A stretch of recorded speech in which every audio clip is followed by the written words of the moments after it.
श्री चंद्रशेखर जी, माननीय चंद्रशेखर जी। धन्यवाद अध्यक्ष जी। अध्यक्ष जी, मैं आजाद समाज पार्टी काशीराम की ओर से स्वास्थ्य सुरक्षा से राष्ट्रीय सुरक्षा उपकर विधेयक 2025 पे अपनी बात रख रहा हूं। यह विधेयक जितना बड़ा नाम लेकर आया है उतने ही बड़े सवाल साथ लाया है।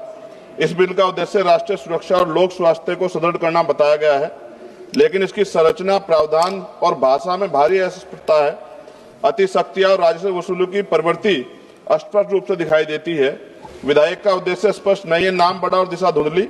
सरकार कहती है कि उपकर राष्ट्रीय सुरक्षा और लोक स्वास्थ्य पर व्यय को पूरा करेगा, लेकिन कौन सी राष्ट्रीय सुरक्षा परियोजना, कौन सा स्वास्थ्य कार्यक्रम, कितना फंड किस योजना को मिलेगा, किस मंत्रालय को कितना आवंटन होगा, विधेयक में एक भी ठोस उल्लेख नहीं।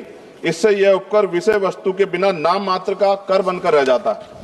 अध्यक्ष जी, विधेयक स्पष्ट कहता है कि उपकर का पैसा कंसोलिडेट फंड और ऑफ इंडिया में जमा होगा। इसका अर्थ है पैसा किसी भी सामान्य सरकारी खर्च में मोड़ा जा सकता है।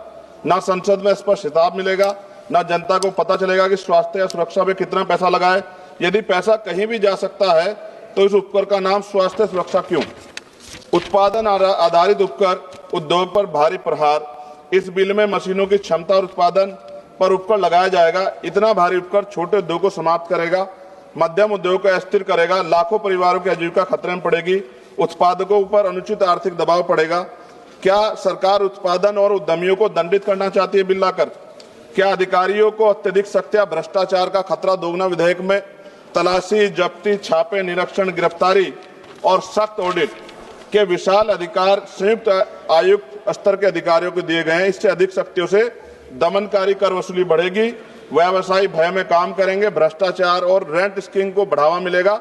इतिहास गवाह है, कभी अत्यधिक दमन से न अनुपालन बढ़ता, न राजस्व। अवैध छुपा हुआ भूमिगत उत्पादन बढ़ेगा। जब मशीन की क्षमता पर भारी उपकर लगाया जाएगा तो उद्योग उत्पादन छुपाएंगे, अवैध यूनिटें चलाएंगे, अंडरग्राउंड फैक्ट्रियां बढ़ेंगी, काला बाजार मजबूत होगा। और WHO के अनुसार GST सेस बढ़ने के बाद अवैध बाजार में 13,000 करोड़ तक दुगना हुआ है। क्या सरकार वही गलती दोहराना चाहती है? नशीले उत्पादों की मांग कीमत बढ़ने पर भी नहीं घटती। अध्यक्ष जी, पान मसाला जैसे उत्पाद एडिक्टिव है। कीमत बढ़ने से इनके उपभोक्ता कम नहीं होते, बल्कि गरीब लोग सस्ते, मिलावटी, जहरीले, काला बाजार उत्पाद खरीदते हैं। स्वास्थ्य जोखिम में बढ़ता है, सरकारी अस्पतालों पर बोझ बढ़ता है, समाज में दीर्घकालिक नुकसान होता है। क्या यह स्वास्थ्य सुरक्षा या स्वास्थ्य संकट है? राज्यों को उनका संवैधानिक हिस्सा न मिलना, इससे उपकर नॉन डिविजिबल है।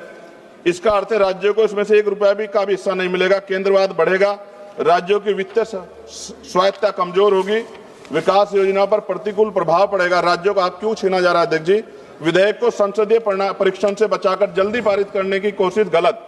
इतना महत्वपूर्ण और व्यापक प्रभाव वाला विधेयक उद्योग, उपभोक्ता, राज्यों, कर प्रणाली, आर्थिक गतिविधि सभी को प्रभावित करता है। निष्कर्ष जी, यह विधेयक देश हित में नहीं, राज्य हित में है।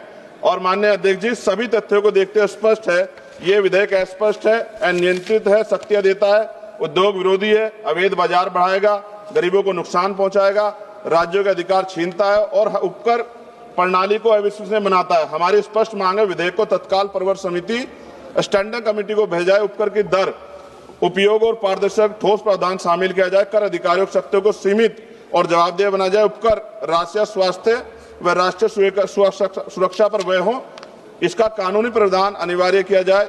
इन्हीं शर्तों के साथ इस बिल का मैं विरोध कर संशोधन सहित पुनर्विचार की मांग करता हूं।